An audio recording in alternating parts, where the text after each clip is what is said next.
I know I'm grown, and I know I should be able to control my actions. I'm not saying I'm gonna do nothing to nobody, but like if that call led to y'all coming to detain me or arresting me, whatever, I'm cool with that, because that was me, and I'm gonna take that.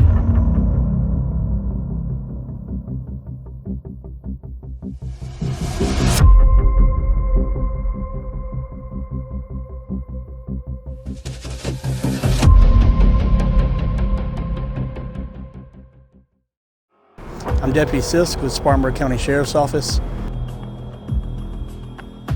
I've been on uniform patrol now for about 3 years. Uniform patrol's main job is we answer calls for service. So whoever calls 911 asking for law enforcement, we're the ones that get dispatched. We are headed to a disturbance call. My zone partner is already on scene, so we're going to try and get there within reason, but we don't want him to be by himself for too long. Call in, there's a female inside the residence that's causing a disturbance. Not really much detail on what the disturbance may be, but she will not leave the house. He just got in from DC. He come in, me and my baby back here asleep, everybody banging on the door, trying to beat the door down. Me and my baby sleep. We supposed to be family. I got you. We supposed to be family, and we supposed to help each other out. But everybody in competition with each other, and I don't like that. I don't like that at all. Down to the short of it, it's just an argument between granddaughter and grandma. Nothing physical took place. Nobody's claiming anything physical took place. Grandma wants to kick granddaughter out of the house. She legally lives here, so we're just going to inform grandma on the steps she needs to take if she wants her removed from the home. But we can't just kick her out of the house. A lot of the times it's not crazy calls and stuff. I mean, we deal with a lot of, especially in this area, we deal with a lot of car break-ins, stolen vehicles. I mean, we have shootings and stuff like that. It's probably going to get worse during the summer. But I think it'll be neat to kind of see, or let people see, you know, just the day-to-day, kind of what goes on behind the scenes. I'm not sure which one it is, but I know there's a house on a Pickens that usually the yard is a full-on mess, and that is usually a sleeping place for a lot of them, where they go there to get materials. My name is Deputy Carter. I work on uniform patrol at the Sheriff's Office, and I've been here for about a year next month. You're not. I've asked you. I work here. You know. I work here. I know. Since I was a little kid, I've always wanted to do law enforcement, and I don't know, it's just always meant to be. It's always something I felt drawn to do. So they got like 20 guys apparently living in the woods, being really destructive to the park. They've asked them to leave. They just moved basically from across the parking lot to behind the ball fields. So they want us to go see what we can do about it. So. That's the tall grass there they're talking about, right? I think so. Anything fresh. Okay. But that's definitely out of place. Change a lot of them.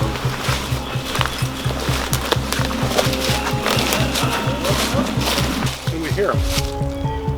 Yeah. The animals wouldn't be. They probably walk through here. They're probably, like she said, they're probably in that house. That house may not have water. So. Bacon Street is literally on the other side of the. We'll just go over. We'll get back to our cars. We'll go drive over there. See that house? Don't do that. That house looks like it does outside. We'll send it. So unfortunately, we didn't get to make contact with them. We'll definitely increase patrols through there and see if we can locate them sometime in the future.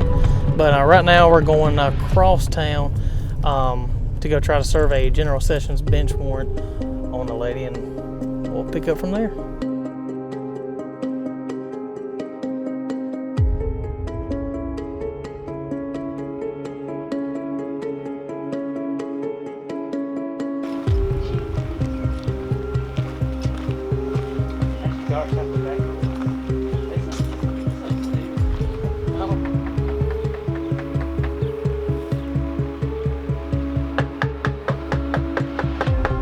Sheriff's office.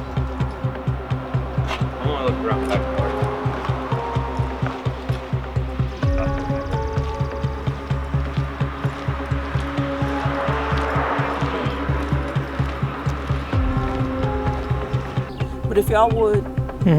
My mom and dad can't do this. They live over there? Yeah, he's staying in the barn. And he is willing and dealing meth out of that barn. But you got to go at night. At night. Late at night. And if there's a lot of cars there, they're partying, and they got a dog. Yeah, we'll see what we can do, okay? I appreciate it. All right. Nashville Highway coming You up too. on Thank Carolina 917 Alpha Papa Mike 917 ATO. It's on a black Cadillac. Oh, there we go.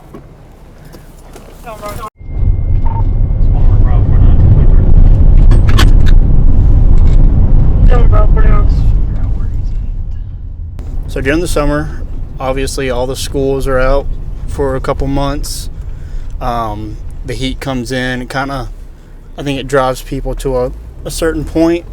Crime does, I would say it elevates during the summer. We get more active. We have a little bit more gang violence, a lot more car break-ins, stuff like that during the summer months. And then kind of when it starts getting cooler, people go back to school, the cold months come in. I wouldn't say it calms down because it never really calms down, but it does ease up a little bit.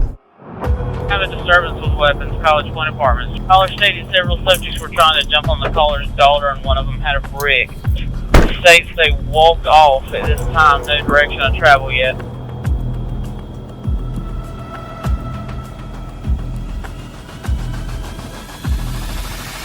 So this has been an ongoing thing between these two families for like a couple months now.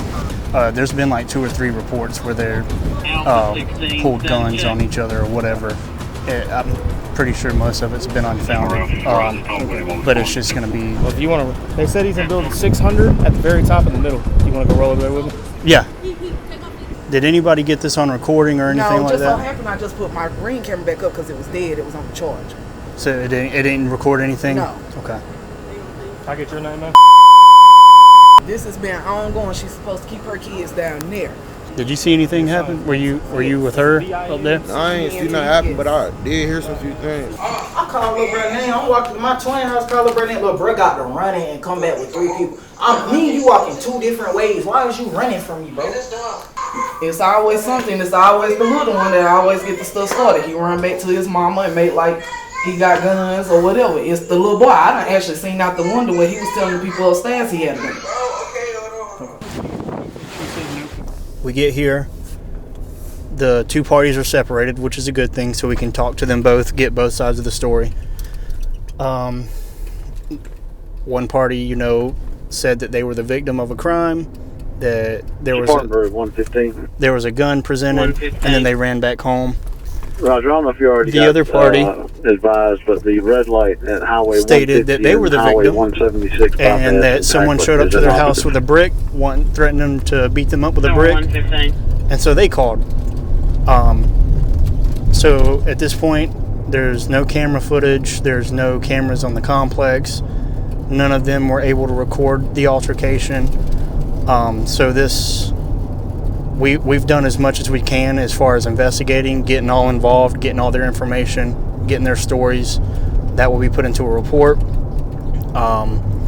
But because of right now, there's no substantial evidence or any proof that one party did what the other party was saying, then there's no probable cause to make an arrest on anything. So yeah, they just signed these warrants too. Just signed them. Is that what it was like? I think something from like Oakland. Is that what it was about? Where she spit on the officer and all that? Basically, this was the last address that we could try for the lady with the warrant. We just spoke to her family member.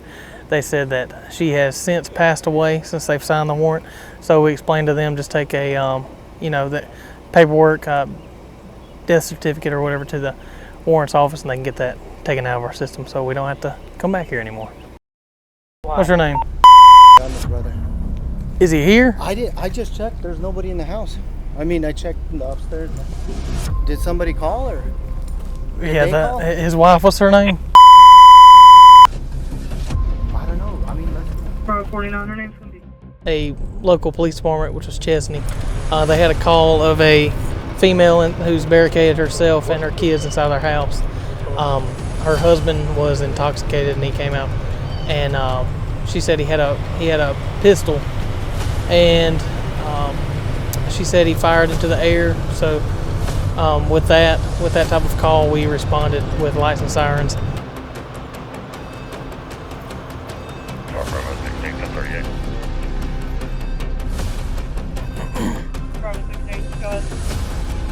This is hold on. This is his brother.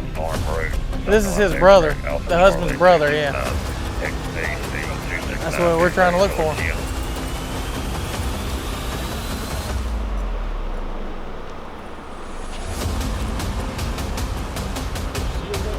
We found the brother outside. I'm assuming he got a phone call from a family member there. He comes to check on him. The husband is nowhere to be found. He's either took off to the woods. So myself and a few other deputies, along with Chesney PD, cleared the house, made sure the husband wasn't in there, got the kids and the wife to a safe location so we could speak to them, figure out what was going on, and basically just handed it over to Chesney PD so they could handle and investigate the rest of the situation.